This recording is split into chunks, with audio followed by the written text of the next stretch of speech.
Hi friends, हम आपका फिर से एक बार स्वागत करते हैं अपने YouTube channel political science with SK sir पर। फ्रेंड्स, आज हम लोग जो बात करने वाले हैं अपनी क्लास में वो बात करने वाले समानता के अधिकार के बारे में। हम लोगों ने पिछले लेक्चर पे आर्टिकल 12 और आर्टिकल 13 को डिस्कशन कर लिया था और आज हम बात करेंगे आर्टिकल 14 या समानता के अधिकार के बारे में। समानता का अधिकार, इसी को फ्रेंड्स कहते हैं राइट टू इक्वलिटी, और ये दिया गया है हमारे संविधान में 14 से लेकर के 18 तक। वैसे मूल अधिकार जो दिए गए हैं 12 से लेकर के 35 तक दिए गए, लेकिन जो समानता का अधिकार है उसी में 14 से लेकर 18 तक बताया गया राइट टू इक्वलिटी का। और फ्रेंड्स, इसी में जो आज हम लोग आर्टिकल 14 पढ़ेंगे, और आर्टिकल 14 में क्या कहा गया है, अनुच्छेद हम 14 के बारे में पढ़ेंगे और इसमें बताया गया है विधि के समक्ष समानता, या फ्रेंड्स इसी को कहते हैं विधियों का समान संरक्षण। विधि के समक्ष समानता या विधियों का समान संरक्षण दोनों अलग अलग शब्द हैं फ्रेंड्स, जरा ध्यान से समझिएगा इनको। तो फ्रेंड्स बहुत ज़्यादा कंफ्यूजन रहता है। विधि के समक्ष समानता का जो शब्द है ये मुख्यतः इंग्लैंड से लिया गया, यूके से लिया गया, और दोस्तों इसी को इंग्लिश में कहते हैं equality before of the law. Equality before of the law कहते हैं जो विधि के समक्ष समानता है। और फ्रेंड्स, जो विधियों का समान संरक्षण, इसको इंग्लिश में कहते हैं equality protection of the law. विधियों का समान संरक्षण और जो विधियों के समान संरक्षण है और विधियों के समक्ष समानता है, दोनों अलग अलग शब्द हैं। ये लिया गया है फ्रेंड्स यूके से और ये लिया गया है यूएसए से। ध्यान से समझ लीजिएगा फ्रेंड कि जो विधि के समक्ष समानता है, ये जो परिभाषा है ये यूके से लिया गया, यूनाइटेड किंगडम, और जो विधियों के समक्ष समानता की बात कहती है, समान संरक्षण की बात कहती है, वो फ्रेंड्स हम लोगों ने संकल्पना ली है यूएसए से। और दोनों ही अलग अलग हैं, लेकिन ये परिभाषित किसको करती हैं, रूल ऑफ लॉ को ये परिभाषित करती हैं। ये रूल ऑफ लॉ की परिभाषा है, ये एवी डायसी एक कानूनविद हुए इंग्लैंड के, इन्होंने दिया था कि जो समक्ष समानता है या equality before of the law है वो फ्रेंड्स रूल ऑफ लॉ से ही निकला हुआ है, और इसको एवी डायसी ने दिया हुआ था। तो और अब फ्रेंड्स हम लोग समझ लेते हैं जो विधि के समक्ष समानता, इसमें मुख्यतः जो इसके बारे में कहा जाता है कि जो विधि है इसके समक्ष सब समान होंगे, कोई छोटा या कोई बड़ा नहीं होगा, कोई अमीर नहीं होगा, कोई छोटा या बड़ा, कोई नीचा या ऊंचा नहीं होगा। इसमें सबके लिए समान कानून की जो रूल होंगे, जो कानून के जो रूल होंगे सबके लिए समान होंगे, सबके लिए फ्रेंड्स ये समान होंगे। किसी के साथ भेदभाव नहीं किया जाएगा किसी भी कंडीशन में।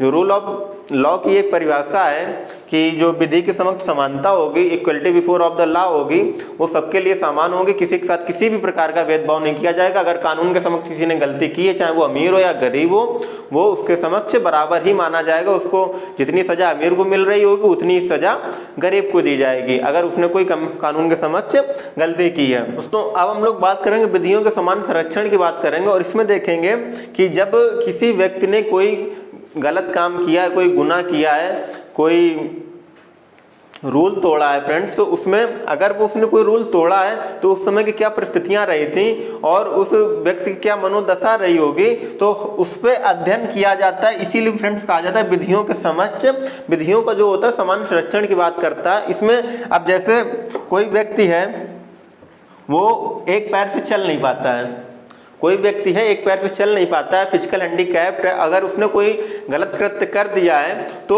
उसके साथ कानून थोड़ी सी दया दिखाएगा और उसको थोड़ी कम सजा दी जाएगी। यही विधियों का जो समान संरक्षण है वो यही परिभाषित करता है कि सामान्य के साथ सामान्य के साथ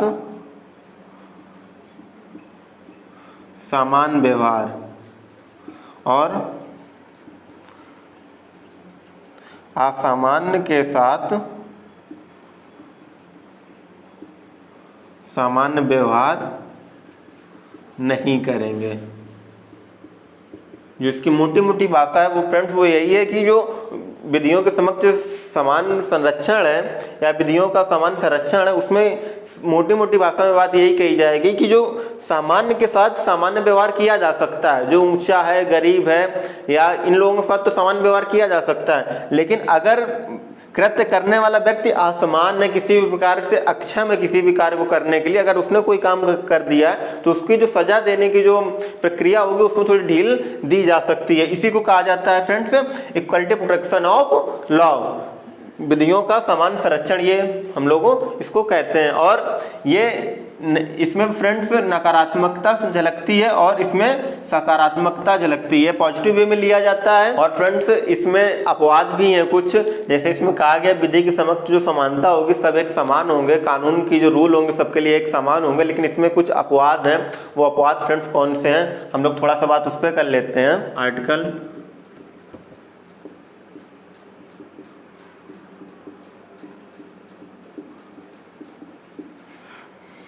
एक आर्टिकल है दोस्तों संविधान में, आर्टिकल 361। आर्टिकल 361 के तहत राष्ट्रपति व राज्यों के राज्यपाल पर कोई कानूनी कार्रवाई नहीं हो सकती।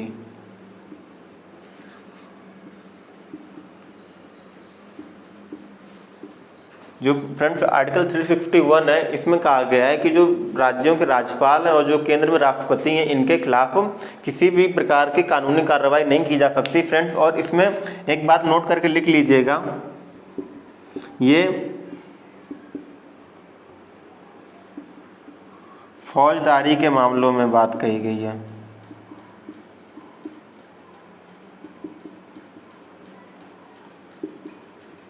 कि जो राष्ट्रपति या राज्यपाल है इनके खिलाफ फौजदारी का मामला नहीं लाया जा सकता है किसी भी प्रकार से। फ्रेंड्स इसी में एक नोट 1 है, एक नोट 2 लिख लीजिए कि जो दीवानी मामले होते हैं, दीवानी मामले ये कार्यकाल के दौरान लाए जा सकते हैं, लेकिन 2 महीने का समय 2 महीने पूर्व सूचना देनी पड़ेगी। अगर कोई फौजदारी का मामला तो ला ही नहीं जा सकता है राज्यपाल और राष्ट्रपति के खिलाफ, लेकिन अगर कोई दीवानी मामला है तो उसके लिए राज्यपाल या राष्ट्रपति को 2 महीने पूर्व सूचना देनी पड़ेगी, 2 महीने पूर्व सूचित करना पड़ेगा कि हम आपके खिलाफ एक मामला करने वाले, एक जो केस है वो दर्ज करने वाले हैं, जो कि केस संबंधित होना चाहिए दीवानी मामले से। मतलब ये फ्रेंड्स इसमें जो अपवाद हैं वो 105 आर्टिकल के तहत जो एमएलए होते हैं या इनको मेंबर ऑफ पार्लियामेंट, जो दोस्तों एमएलए होते हैं मेंबर ऑफ पार्लियामेंट, इनके खिलाफ जो दीवानी मामले होते हैं वो नहीं लाए जा सकते हैं, दीवानी मामले नहीं लाए जा सकते। और आर्टिकल 194 के तहत विधान परिषद के जो सदस्य होते हैं विधान परिषद के जो सदस्य होते हैं उनको ये अधिकार प्राप्त है कि उनके खिलाफ भी कोई भी मामला नहीं लाया जा सकता है कार्रवाई के दौरान। मतलब आप ये समझ लीजिए कि 361 के तहत राष्ट्रपति और राज्यपाल के खिलाफ कोई मामला नहीं लाया जा सकता है जो फौजदारी संबंधित हो, और अगर कोई मामला दीवानी से संबंधित है और उनके कार्यकाल में लाया जा रहा है तो उनको 2 महीने पूर्व सूचित करना पड़ेगा। और आर्टिकल 105 के तहत पार्लियामेंट के जो मेंबर होते हैं, एमएलए होते हैं, जो संसद के जो सांसद होते हैं, उनके खिलाफ कोई मामला नहीं लाया जा सकता है। और आर्टिकल 194 विधान परिषद के जो सदस्य होते हैं, राज्यों की विधान परिषद होती है, जो विधानसभा के जो सदस्य होते हैं, उनके खिलाफ कोई मामला नहीं लाया जा सकता। और ये मीडिया कर्मियों के खिलाफ भी कोई मामला नहीं लाया जा सकता। मीडिया कर्मी को विशेषाधिकार प्राप्त है, मीडिया कर्मियों को भी विशेषाधिकार फ्रेंड्स प्राप्त है। और जो दूत होते हैं, राजदूत होते हैं, राजदूत को भी विशेषाधिकार प्राप्त है। एक संधि हुई थी 1961 में, वियना की संधि,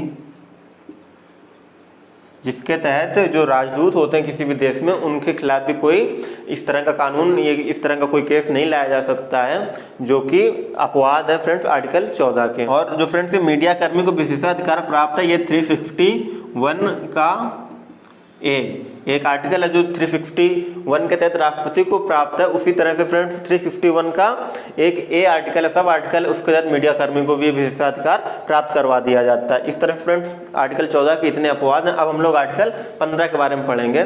फ्रेंड्स हम लोग आर्टिकल 15 पढ़ेंगे और देखेंगे इसमें क्या प्रावधान भारतीय संविधान में किए गए हैं। आर्टिकल 15, इसमें फ्रेंड्स क्या प्रावधान किए गए हैं कि राज्य किसी भी नागरिक के साथ,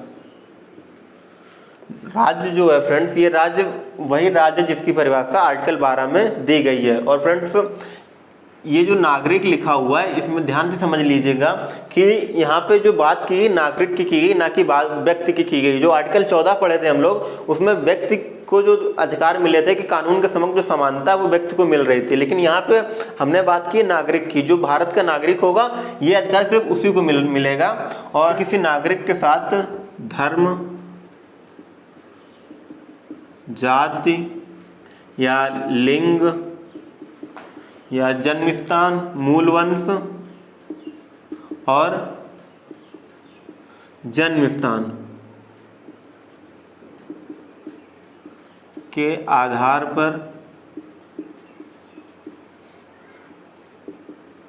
भेदभाव नहीं करेगा।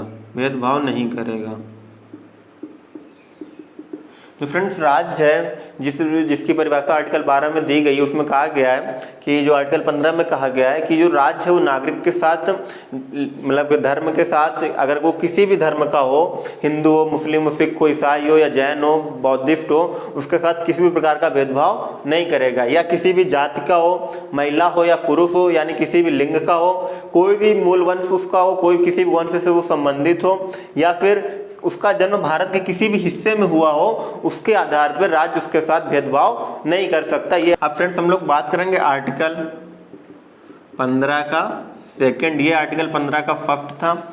अब इसमें कहा गया है कि जो राज्य है, राज्य या व्यक्ति वो किसी के साथ किसी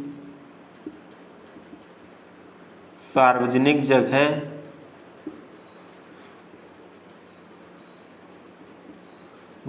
पर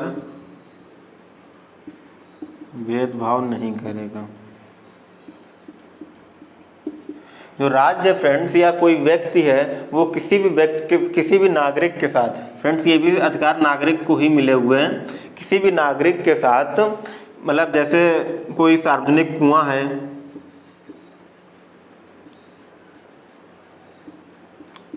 या मॉल है, आजकल शॉपिंग मॉल खुल गए हैं, या सिनेमा हॉल है, या फ्रेंड्स पानी पीने की जगह हो गई जैसे तालाब है। ऐसी जो सार्वजनिक जगह है,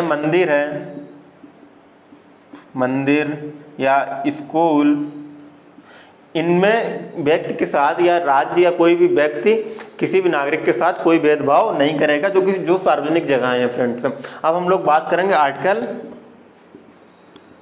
15 का थर्ड। दोस्तों आर्टिकल 15 का थर्ड क्या है? ये फ्रेंड्स एक तरह का अपवाद है। ये अपवाद क्या है? आर्टिकल 15 का जो फर्स्ट है और 15 का जो सेकंड है उसका अपवाद है। इसमें कहा गया राज्य भेदभाव कर सकता है, राज्य महिला और बच्चों के लिए विशेष प्रावधान कर सकता है। जो राज्य फ्रेंड्स वो महिला या बच्चों के लिए विशेष प्रावधान कर सकता है। ये अपवाद है फ्रेंड्स किसका? आर्टिकल 15 का अपवाद है, आर्टिकल 15 का सेकंड का अपवाद है। क्योंकि ये कैसे, अब किसी महिला को कोई काम करना है कि अब कोई यहाँ पे कहने लगे कि मतलब ये लिंग के आधार पे भेदभाव क्यों किया जा रहा, तो इस तरह से ये अपवाद है आर्टिकल 15 का फर्स्ट का। क्योंकि अगर राज्य ऐसा चाह रहा है, अगर मान लो कोई महिला है वो प्रेग्नेंट है, वो माँ बनने वाली है, अगर अब उसे अगर 12 घंटे आप काम लोगे उस महिला से तो वो काम नहीं कर पाएगी, तो उसको राज्य थोड़ी आराम दे सकता, थोड़ी उसको रियायत दे सकता उसके लिए। तो इस तरह का दोस्त जो पॉजिटिव, जो एक सकारात्मक भेदभाव किया जा रहा महिला के साथ, उसको अपवाद माना जाता है आर्टिकल 15 का फर्स्ट का। फ्रेंड्स हम लोग बात करेंगे आर्टिकल 15 का 4 की। आर्टिकल 15 का 4 है जो फ्रेंड्स, आर्टिकल 15 का 4 है, ये एक संविधान संशोधन से जोड़ा गया।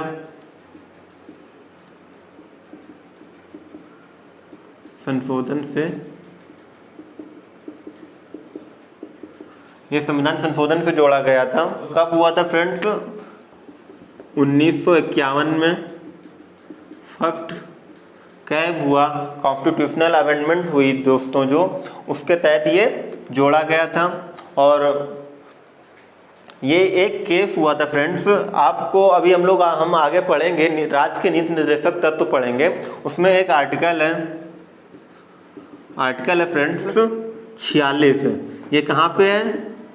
राज्य के नीति निर्देशक तत्वों में, यानी ये भाग 4 में है। जो राज्य की नीति निर्देशक तत्व है उसमें कहा गया है कि जो आर्टिकल 46 उसमें कहा गया राज्य व्यक्तियों के लिए विशेष प्रावधान कर सकता है। जो राज्य है वो नागरिकों के लिए या व्यक्तियों के लिए विशेष प्रावधान कर सकता है। तो उसी संदर्भ में एक केस होता है 1951 में, मद्रास वर्सेस दोरईराजन। ये केस होता है, इसमें जो सुप्रीम कोर्ट होता है वो कहता है, इसी केस के परिणाम स्वरूप ही दोस्तों जो ये कैब जोड़ी गई 1951 में, आर्टिकल 1951 फर्स्ट कैब, वो संविधान संशोधन, वो इस मद्रास वर्सेस दोरईराजन के केस के संदर्भ में ही वो जोड़ा गया आर्टिकल जो 15 का 4 है। और इसमें कहा गया है फ्रेंड्स 15 के 4 में, सामाजिक शैक्षणिक रूप से पिछड़े वर्गों के लिए, या इसको आप सीधे समझ लें एससी या एसटी के लिए विशेष प्रावधान किए जा सकते हैं।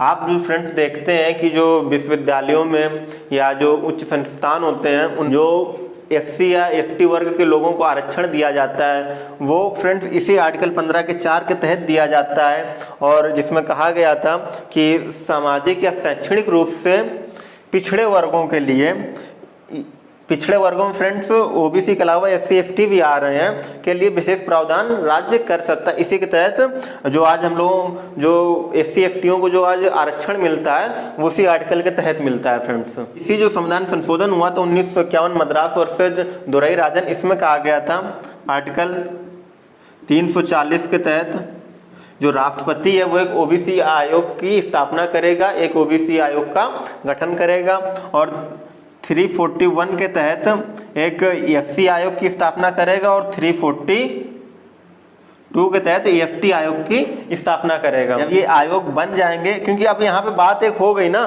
कि पिछड़े शैक्षणिक रूप से पिछड़े वर्गों के लिए, अब ये पिछड़ा वर्ग कौन सा है, अब इसको भी तो जानना चाहिए ना, ये वर्ग कौन से, इसमें कौन से वो लोग आएंगे जिनको आरक्षण दिया जाएगा। तो उसकी पहचान करने के लिए राष्ट्रपति आर्टिकल 340 के तहत ओबीसी आयोग की एक स्थापना करेगा। उसके बाद जो हमने SC ST के बारे में बात कही, ये आर्टिकल 340 और 341 के तहत इसकी स्थापना की जाएगी। आयोग इनकी खोज करेगा कि जो पिछड़ा आयोग है, पिछड़ा वर्ग है या जो SC ST है वो कौन से लोग हैं जिनको आरक्षण दिया जाए फ्रेंड्स। इसके बाद एक 93वां संविधान संशोधन हुआ जो कि 2005 में होता है, 5 में होता है, और में कहा गया ये 15 का 5 के लिए संविधान संशोधन हुआ था। इसमें कहा गया राज्य उच्च शैक्षिक संस्थानों के लिए कुछ विशेष प्रावधान कर सकता है। फ्रेंड्स, ये जो विशेष प्रावधान कर सकता है वो किसके लिए थे? ये ओबीसी, SC या ST के लिए जो विशेष प्रावधान किए जा सकते थे वो आर्टिकल 15 के 5 के तहत एक संविधान संशोधन किया गया। 93 अमेंडमेंट हुआ, ये 2005 में होता है और ये लागू होता है 2006 से। 2006 में इसको लागू कर दिया जाता है, जिसके तहत ओबीसी, SC और ST के लिए जो उच्च शिक्षा संस्थान है जैसे IIT या IIM या इस तरह के जो उच्च शिक्षा संस्थान है वहाँ पे जो ओबीसी, SC ST उनके लिए विशेष प्रावधान किए जा सकते हैं उनके एडमिशन के लिए। इस तरह से फ्रेंड्स जो हम लोगों ने आर्टिकल आज 14 पढ़ा या आर्टिकल 15 पढ़ा, और 15 में 5 सब आर्टिकल हैं, 15 का 1, 15 का 2, 3, 4, 5, और अभी हम लोगों ने 15 का 5 डिस्कशन किया हुआ है। और फ्रेंड्स अगर इन आर्टिकलों से संबंधित आपका कोई भी सवाल हो तो आप नीचे कमेंट बॉक्स में हमसे पूछिए, हम उसका आंसर करेंगे। और अब हम लोग नेक्स्ट लेक्चर पे आर्टिकल 16 के बारे में पढ़ेंगे और देखेंगे कि आर्टिकल 16 में भारतीय संविधान में क्या प्रावधान किए गए हैं फ्रेंड्स। तब तक के लिए फ्रेंड्स नमस्कार।